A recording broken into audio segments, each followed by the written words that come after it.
Hi hello Telangana రాష్ట్ర ప్రజలందరికీ నమస్తే, గుడ్ మార్నింగ్, శుభోదయం. ఈ రోజు మన వరంగల్ వాయిస్ తెలుగు దినపత్రికలో మెయిన్ పాయింట్స్ అండ్ వార్తా విశేషాలు ఎట్లా చూద్దాం. దయచేసి వ్యూవర్స్ అందరూ వీడియోని లైక్ చేయండి, మీ యొక్క గ్రూప్స్ లో షేర్ చేయవలసిందిగా కోరుతున్నాను.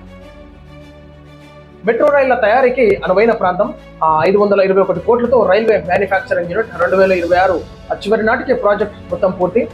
కేంద్ర రైల్వే మంత్రి అశ్విని వైష్ణవ్ ఏదైతే మనం చూసుకోవచ్చు, రైల్వే కోచ్ ఫ్యాక్టరీని 2026 వరకు అయితే మొత్తం పూర్తి చేసి టోటల్ గా భర్తీ చేసి Vande Bharat trains, MMTS trains, bogies అన్ని ఇక్కడే తయారయ్యేటట్టు యూనిట్ ని ప్రారంభం యొక్క కార్యక్రమాలు శరవేగంగా పూర్తి చేశారు. సో అశ్విని వైష్ణవ్ గారు, అదేవిధంగా మన కిషన్ రెడ్డి గారు కూడా సందర్శించడం జరిగింది. కాబట్టి ఈనాడు ఎంత వీలైతే అంతగా రైల్వే శాఖలో కూడా ఉద్యోగాల భర్తీకి కూడా కేంద్రం సిద్ధమైంది. కాబట్టి త్వరగతిన ఈ యొక్క కోచ్ ఫ్యాక్టరీ యూనిట్ ని త్వరగతిన పూర్తి చేసి ఉద్యోగ అవకాశాలు కల్పించాల్సిందిగా కూడా కోరుతా ఉన్నాం.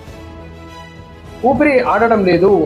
36వ డివిజన్ పుప్పాలగుట్టలో ఇష్టారాజ్యం డంపింగ్ యార్డుగా శ్మశాన వాటిక, పొగతో ఊపిరాడని పరిస్థితి, దుర్గంధం బారిన చుట్టుపక్కల ప్రాంతాలు, ఫిర్యాదు చేసినా పట్టించుకొని అధికారులు. ఏం చేయాలంటే అధికారుల ఇంటి పక్కన తీసుకొని ఈ చెత్తకుప్పని వాళ్ళ ఇంటి పక్కన పెట్టి మంట పెట్టాలి. అప్పుడు వాళ్ళకి ఏర్పడుతుంది సామాన్య ప్రజల పరిస్థితి ఎట్లుందని చెప్పేసి. ఎందుకు పట్టించుకోరు? మీరు ఏం కమాయి చేయబోతున్నారు అధికారులు? మీరు మీ ఇంట్లో పక్కన తీసుకొచ్చి మంట పెట్టి పొగ మీ ఇంట్లో జొరిస్తే అప్పుడు చక్కగా అవుతుంది. చెప్పిన మాట ఏంటారు అప్పుడు మీరు? ఒక దిక్కు రాష్ట్ర ప్రభుత్వం సూచనలు చేసింది, మంటకి ప్లాస్టిక్ అవి ఉంది, ఒక రసాయనాల వల్ల, ప్లాస్టిక్ వ్యర్థాల వల్ల మంట పెడితే హానికరంగా అయినటువంటి ఆ గ్యాసెస్ రిలీజ్ అయ్యి క్యాన్సర్ రోగాలు వచ్చేటటువంటి అవకాశం ఉంటుందని చెప్పేసి ఈనాడు డంపింగ్ యార్డులో కూడా అసలు మంటనే పెట్టొద్దు అసలు. ఈనాడు అల్కట్ పైన ఒకటి అగ్గిపుల్ల గీక్కుపోతారు, కథం అయిపోయారు. వీటి మీద చర్యలు తీసుకోవాలి. అధికారులు చిత్తశుద్ధితో జర పని చేయాలి. డంపింగ్ యార్డ్ వేస్టేజ్ ఉంటే రీసైక్లింగ్కి పంపించండి. ప్లాస్టిక్ రీసైక్లింగ్ వారికి పంపిస్తే వాళ్ళు రీసైక్లింగ్ చేసి దాని ద్వారా వేరే వస్తువు తయారు చేసేటటువంటి మ్యానుఫ్యాక్చరింగ్ కంపెనీస్కి పంపిస్తారు. దయచేసి అధికారులు చిత్తశుద్ధితో పనిచేస్తే చేయరు, లేకపోతే ఇంట్లో కూర్చోరు మాకు శాతగా పని అని చెప్పి.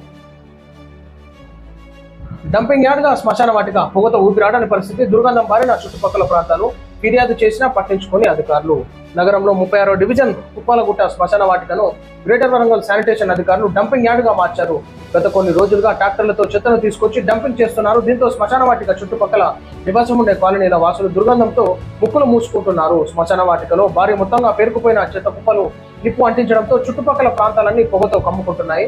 చెత్త నుంచి వచ్చే మంటలతో పరిసర ప్రాంతాలకు చెందిన గృహ యజమానులు భయంతో బిక్కుబిక్కుమంటూ జీవనం సాగిస్తున్నారు. వేడిమికి తట్టుకోలేక దూరంగా పోతున్నారు. పొగతో ఊపిరాడని పరిస్థితి నెలకొందని స్థానికులు ఆందోళన వ్యక్తం చేస్తున్నారు. దీంతో రోగాలను కొని తెచ్చుకునే పరిస్థితి నెలకొందంటూ శ్మశాన వాటిక నుంచి డంపింగ్ యార్డ్ను ఎత్తివేయాలంటూ పలుమార్లు అధికారులకు విన్నవించుకున్నా పట్టించుకునే వారే కరువయ్యారని స్థానికులు ఆరోపిస్తున్నారు. వ్యర్థాలను బహిరంగంగా కాల్చకూడదన్న నిబంధన ఉన్నప్పటికీ బల్దియా శానిటేషన్ సిబ్బంది దాన్ని బ్రేక్ చేసి చెత్తను తగులబెట్టడం కోసం మెరుపుగా చూడాలి. ఇది అధికారిక భవనాల దగ్గర ఏదైతే మున్సిపల్ ఆఫీస్ అక్కడ చెత్త తీసుకొని తలగబెట్టారు, అప్పుడు వాళ్ళు చక్కగా అవుతారు. ఇదే పరిష్కారం. వాళ్ళు శక్తి నకపోతే ఇదే చేయండి. మీరు ప్రజా సంక్షేమమే ప్రజా ప్రభుత్వ ధ్యేయం. రాష్ట్ర మంత్రి కొండా సురేఖ వివిధ సమస్యలపై వినతుల స్వీకరణ. కొండా సురేఖ గారు ప్రజా సంక్షేమమే ప్రజా ప్రభుత్వ ధ్యేయం అన్నట్టు అక్కడ ఉన్నటువంటి ప్రజలు సమస్యలకి రిక్వెస్ట్ పెట్టుకోవడం జరిగింది. జైలు సరిపోవు, 10 ఏళ్లలో రికార్డు స్థాయి పాపాలు, చోటా గజ దొంగ కేటీఆర్, స్థాయిని మర్చి మాట్లాడితే ఊరుకోం, హెచ్చరించిన ఎమ్మెల్యే నాయని కేఆర్ అన్నట్టు.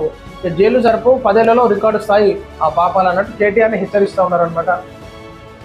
మన ఎమ్మెల్యే గారు ఈ కొట్టాటలు పంచాలను బంద్ చేసుకొని రాజకీయం మీద దృష్టి పెట్టాల్సిందిగా కేటీఆర్ గారు కూడా ఇష్టం వచ్చినట్టు విమర్శలు చేయడం కరెక్ట్ కాదు. ఇతర రాజకీయ నాయకులు కూడా విమర్శల పర్వం కొనసాగించొద్దు, ఇతర రాజకీయ విలువలను కాపాడాలని కోరుతున్నాం. మేము పుష్పులను వరంగల్ నుంచి నడపండి. నెక్కొండలో శాతవాహన పద్మావతి ఇంటర్సిటీకి హాల్టింగ్ ఇవ్వాలి. రైల్వే మంత్రికి బీజేపీ జిల్లా అధ్యక్షుడు గంటా రవికుమార్ అన్న గారు ఏమంటున్నారంటే, పుష్పులను వరంగల్ నుంచి నడపండి, అదేవిధంగా నెక్కొండలో శాతవాహన పద్మావతి ఇంటర్సిటీకి హాల్టింగ్ ఇవ్వాలి. ఎక్కే వాళ్ళు ఉంటే చాలా ఇబ్బంది అవుతుంది.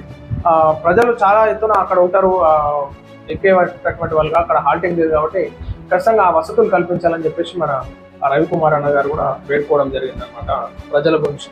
సో ఇది ప్రజలను మనం చూస్తాం ఈరోజు వరంగల్ వాయిస్ తెలుగు దినపత్రికలోని మెయిన్ పేజ్ వార్తా విశేషాలు. అందరికీ సెలవు, నమస్తే.